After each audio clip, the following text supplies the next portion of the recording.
नमस्कार दोस्तों, मैं फिर से अपने चैनल में आप सभी का स्वागत करता हूं और माफी चाहूंगा दोस्तों कि वीडियो फिर काफी दिनों के बाद लेके आया हूं, क्योंकि आप लोगों को बता दूं कि भाई मैं बीसीसीएल में काम करता हूं और यहाँ बायोमेट्रिक लग गया और टोटल बीसीसीएल में अब माइनिंग स्टाफ का चार्ज अलाउंस हो गया 1 घंटा। तो ड्यूटी हो गया भैया 9 घंटे का, तो 9 घंटा का ड्यूटी 1 घंटा जाने आने 10 घंटा यही खत्म हो जाता है। ठीक है, तो माफी चाहूंगा कि भाई थोड़ा तो दिक्कत है वीडियो बनाने में, लेकिन हम लोग क्या कर रहे थे, ओपन कास्ट पढ़ा रहे थे। अब ओपन कास्ट का लास्ट टॉपिक है रिक्लेमिनेशन, बैकफिलिंग। बस समझे कि नहीं, ये ओपन कास्ट का लास्ट टॉपिक होता है, यानी कि जब हम खुदाई कर लिए, मिनरल निकाल लिए, कोयला निकाल लिए, जो प्रकृति का हमने नुकसान किया अब उसकी भरपाई करने की बारी आई। ये एक सिस्टम है, एक तरफ से आप कोल या मेटल एक्सपोज करते जाइए, दूसरी तरफ से वो भी डंप करते चले जाए। आपका माल भी निकल गया, आपका बैकफिलिंग भी हो गया और प्रकृति देवता को भी हमने सही सलामत जैसे के तैसे रखने का फुलफिल तो प्रयास करेंगे नहीं, क्योंकि जो कोल है, जो मेटल है, जो निकल गया वो एरिया तो मेरा वैकेंट रहेगा, लेकिन फिर भी यथावत जितना हो सके हमने फिलिंग किया। ये जो सारा क्रिया है ये हमारा ओपन कास्ट माइनिंग में क्या कहलाता है, रिक्लेमिनेशन कहलाता है। और आज पर इस पर बहुत जोर दिया जा रहा है। पूरे कोल इंडिया में एक मुहिम सा छिड़ा हुआ है कि आप हर जगह देखिएगा, कोई भी कोलवरी, कोई भी एरिया में जाइएगा, इकोलॉजिकल रिस्टोरेशन आपको कहीं ना कहीं ये बोर्ड कोलवरी क्षेत्र के अंदर जरूर मिलेगा। तो इकोलॉजिकल जो स्टेशन है उसमें क्या होता है, हम लोग ओबी जो ओवर बर्डन हमारा बड़ा बड़ा पहाड़ बन गया है उसके ऊपर हम लोग पेड़ पौधे उगाने का प्रयास करते हैं और उगा ही देते हैं। आप लोग देखिएगा, ठीक है। तो ये सारा जो प्रोसेस है ये किस में आता है, रिक्लेमेशन में आता है। ठीक है, मोस्ट इंपॉर्टेंट चैप्टर है। ठीक है, पहला सवाल आता है इसमें रिक्लेमेशन में कि माइनिंग और मिनरल के ऊपर कुल कितने लेयर होते हैं। कहीं भी हम लोग माइनिंग करते हैं, ओर है, मिनरल है, तो उसके ऊपर कुल कितने लेयर रहते हैं, कितना रहेगा। पहला रहेगा टॉप सॉइल, दूसरा रहेगा सब सॉइल और तीसरा क्या रहेगा, हार्ड रॉक। क्या रहता है ऊपर में, मिट्टी, फिर सब सॉइल यानी कहीं पे स्लेट आएगा, कहीं पे हल्का टाइट मिट्टी आएगा, स्टोन आएगा, लाल वाला झरी आएगा और उसके बाद लास्ट में क्या आएगा, हार्ड स्टार्ट आएगा। ठीक है, तो जहां पर भी माइनिंग में ओर या मिनरल के ऊपर कुल कितने लेयर होते हैं, 3 लेयर, टॉप सॉइल, सब सॉइल और हार्ड रॉक। दूसरा क्या बोलता है, माइनिंग में हार्ड रॉक को हटाने के लिए क्या किया जाता है। माइनिंग में हार्ड रॉक को हटाने के लिए क्या करेंगे हम लोग करेंगे ड्रिलिंग एंड ब्लास्टिंग। क्या करेंगे, ड्रिलिंग एंड ब्लास्टिंग। ठीक है, आगे क्या करेंगे, माइनिंग रिक्लेमेशन में टॉप सॉइल, सब सॉइल और हार्ड रॉक को कैसे डंप किया जाता है, क्योंकि हम अगर पहले टॉप सॉइल निकालते हैं, फिर सब सॉइल निकालते हैं बीच वाला और लास्ट में क्या निकालते हैं, हार्ड रॉक।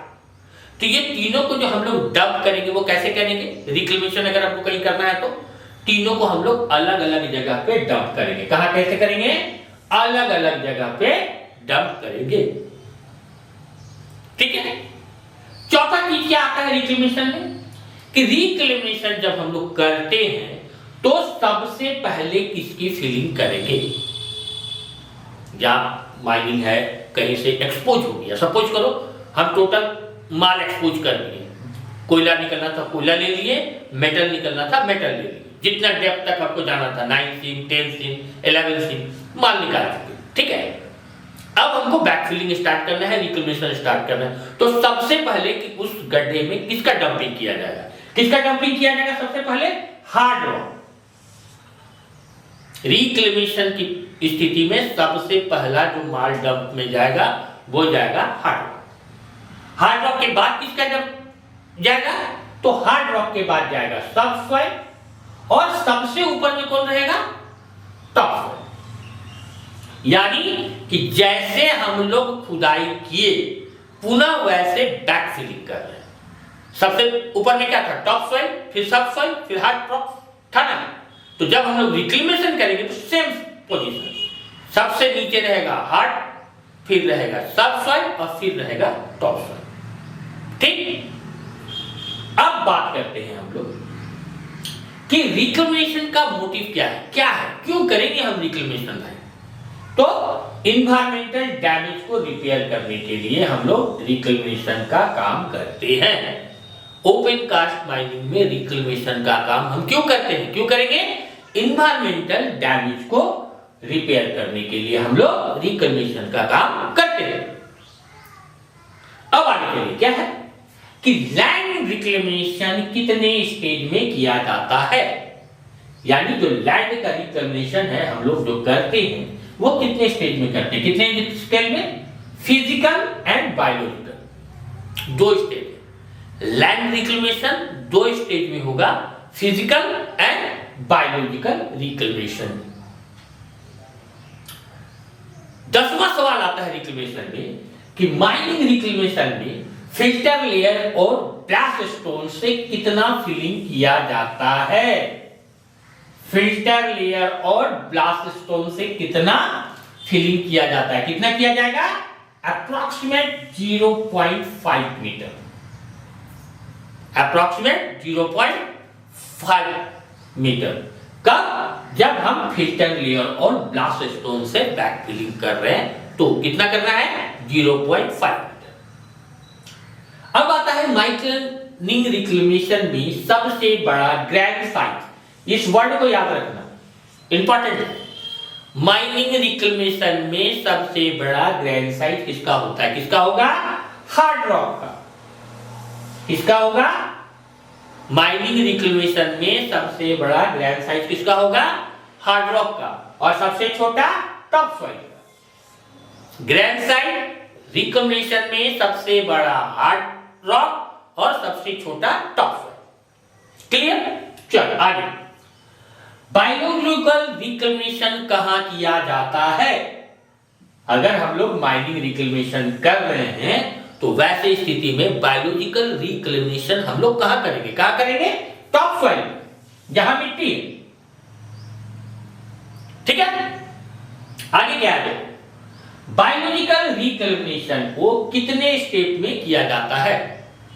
बायोलॉजिकल रिक्लेमेशन को कितने स्टेप में किया जाता है? कितने स्टेप में? 4 स्टेप में। रेडिफिकेशन, एम्यूरेशन, बायोफिल्ट्राइजेशन और प्लांटेशन। 4 तरह, रेडिफिकेशन, एम्यूरेशन, बायोफिल्ट्राइजेशन और प्लांटेशन। 4 स्टेज में हम लोग बायोलॉजिकल रिक्लेमेशन करते हैं। अब आता है रिक्लेमेशन में 3 क्वेश्चन, इंपॉर्टेंट क्वेश्चन है, ध्यान से रखना इसको। EIA का फुल फॉर्म क्या है? EIA का फुल फॉर्म क्या है? Environmental impact assessment. Environmental impact assessment किसका फुल फॉर्म है? EIA। दूसरा चीज है EIA कब बनाया जाएगा? कब बनाया जाएगा? At the time of mining. जिस समय माइनिंग करेंगे उसी समय हम लोग इसको बना लेंगे। तीसरा चीज क्या है? EMP, environmental management plan. EMP का फुल फॉर्म क्या है? Environmental management plan. ठीक है, अंतिम चीज क्या है? EMP में क्या क्या स्टडी किया जाता है, यानी इन्वायरमेंटल माइन प्लान में क्या क्या चीज का हम लोग स्टडी करते हैं। क्या क्या चीज का? Reclamation of land and regeneration of flora and fauna. पहला चीज क्या है? Reclamation of land and regeneration of flora and fauna. दूसरा चीज क्या करते हैं? Control pollution of air and water. तीसरा चीज क्या करते हैं? Regeneration of lowering water table due to mining and also control risk and inbound temperature. ठीक है, तो ये था आपका रिक्लेमेशन। आज आपका ओपन कास्ट का एक एक टॉपिक आपके YouTube चैनल के वीडियो पे एक दो दिन में मैं उसको पूरा प्लेलिस्ट में डाल दूंगा। सेम टी शर्ट पे आपका 7-8 टॉपिक एक जगह आपको अवेलेबल रहेगा। ठीक है, जो भी मेरे भाई बंधु रिस्ट्रिक्टेड माइनिंग के लिए जा रहे हैं इस बार डीजीएमएस एग्जाम में, उसके लिए ये रामबाण है। प्लेलिस्ट में डाल दूंगा, एक बार में एक साथ आपको ओपन कास्ट का एक एक टॉपिक आपको मिल जाए। ठीक है, अब इसके बाद मैं आज आप लोग को एक चीज दे रहा हूं। देखिए, आज मैं आप लोग को जो चीज दे रहा हूं ना, वो रामबाण, खासतौर पे जो आदमी रिस्ट्रिक्टेड के एग्जाम के लिए जा रहा है। ये देखिए, मैं एक प्रैक्टिस सेट बनाऊं, ये देख लो, इसी कलर का आपको मेरा जो ऐप है माइनिंग विथ मनोज, उसको आप लोग अपना मोबाइल पे इंस्टॉल कीजिए और मेरे ऐप पे जाइए। ठीक है, देखिए इसमें लिखा हुआ है no rule no act no regulation, यानी ये जो प्रैक्टिस सेट है इसमें कोई रूल एक्ट और रेगुलेशन से क्वेश्चन नहीं, सिर्फ और सिर्फ ओपन कास्ट माइनिंग का जितना भी अभी बाजार में NC day, Neeraj Kumar Das, gate आपका मल्टीपल चॉइस क्वेश्चन जितना मार्केट में है, उस सब से छांट के केवल ओपन कास्ट माइनिंग से रिलेटेड जितना क्वेश्चन है उस सब का एक सेट बनाया है। इसमें कोई रेगुलेशन, रूल और एक्ट का क्वेश्चन नहीं है। 50-50 क्वेश्चन का एक एक सेट है, 10 सेट है। बात समझ गए कि नहीं? ये आपके तैयारी में रामबाण का काम करेगा। मात्र 100 रुपया में एक सेट 10 रुपये का है। बात समझ गए कि नहीं? देखिए लिखा हुआ है एक सेट ओनली 10 रुपये। तो ये आज शाम से मेरा ऐप पे आपको अवेलेबल हो जाएगा। इसके अलावे मैं बता रहा हूं, आने वाले 2-3 दिन में आपको एनएमडीसी का सिलेबस क्या है, कैसे उसका तैयारी करना है, और अब जो मैं पढ़ाऊंगा इसके बाद वो आपको माइनिंग का जो भी इंपॉर्टेंट टॉपिक है 13-14, अब मेरा सीरीज उस पर चलेगा। ठीक है, आप लोगों से पुनः गुजारिश करूंगा, मेरे चैनल को इसी तरह दोस्तों में फैलाइए, शेयर कीजिए, सब्सक्राइब कीजिए, और मेरे ऐप जो है माइनिंग विथ मनोज, एक बार उसको डाउनलोड करके अपने मोबाइल में जरूर इंस्टॉल कीजिए। जब भी कोई नया मटेरियल उतारूं तो आपके पास उसका नोटिफिकेशन आ जाए। फिर मिलते हैं, धन्यवाद।